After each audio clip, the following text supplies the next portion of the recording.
PC number 369, 5 seconds. Start.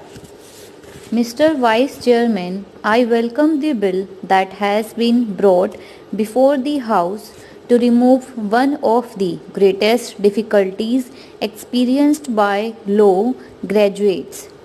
It is really a sad commentary that though the Advocates Act was passed only in the year 2011, government have had to bring in as many as 3 amendments within such a short period, and my fear is that government will have to bring in more amendments if they want this act to work well.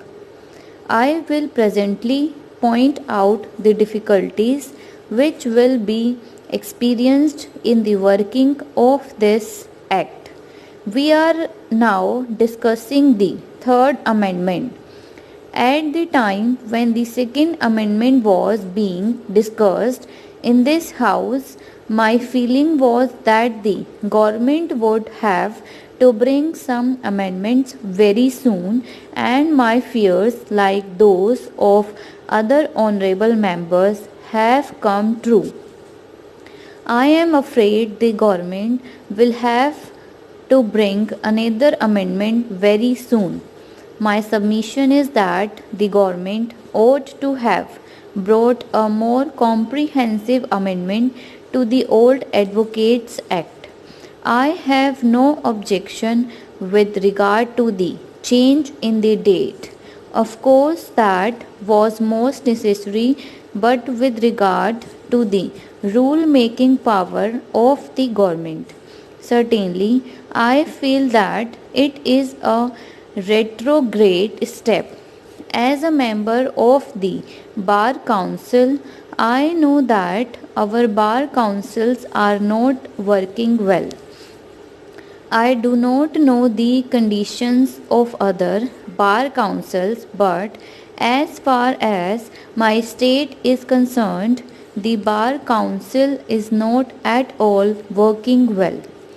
When the Advocates Act was enforced and the new Bar Council was created in Madhya Pradesh, and when we first met, the Advocate Journal rightly said that it was a great day for the advocates, and the advocates were their own masters, that they were makers of their own destiny, that henceforth neither the High Court nor the government would interfere in the affairs of advocates. But the experience is that our Bar Council is ridden by factions, religions, groupings, and all that.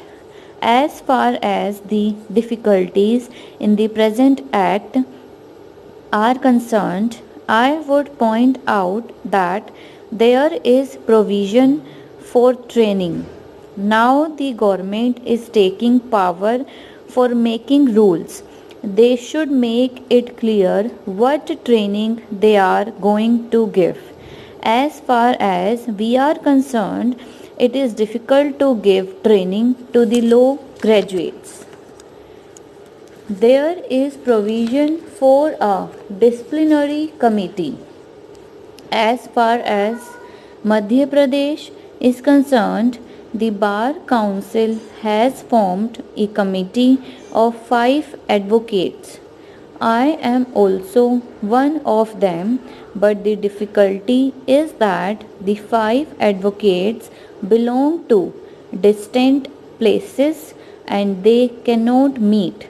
The provision is that all the 5 must come together and decide the thing. Otherwise, even if one is absent, the whole proceedings will be nullified. Under these circumstances, the disciplinary committee has not met so far, and I am sure it will not meet any time in the future also. There are so many complaints against the advocates. According to the Advocates Act, neither the High Court nor the government can go into those complaints. It is for the Bar Council or the Disciplinary Committee. But the Bar Council finds this difficulty. The members cannot assemble and they are busy lawyers too. They will not find time to go into the complaints. Those complaints are lying and they are being filed in the High Court's office. There is another difficulty that there are some complaints which are old, namely those that came before the Act came into being. Neither the High Court can entertain those complaints nor the present bar councils can, because according to the definition in the Act, an advocate means an advocate enrolled according to the Advocates Act. So, this council cannot take into consideration any complaints filed previous to the Act. So, this is another difficulty. My summation is that the amendment which the government is bringing now is only a half-hearted measure.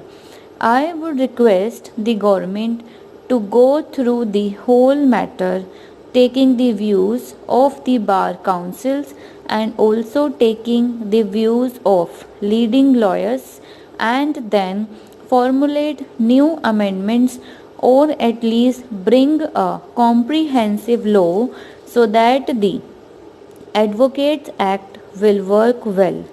Otherwise, it will be useless, because although we were told that we were the masters, now we find ourselves helpless.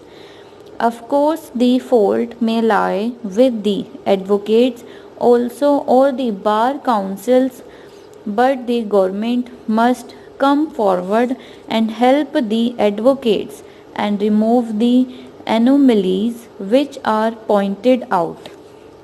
There are other anomalies also, but this is not the time nor the occasion, so I am not dealing with them now. As far as these amendments are concerned, I welcome them.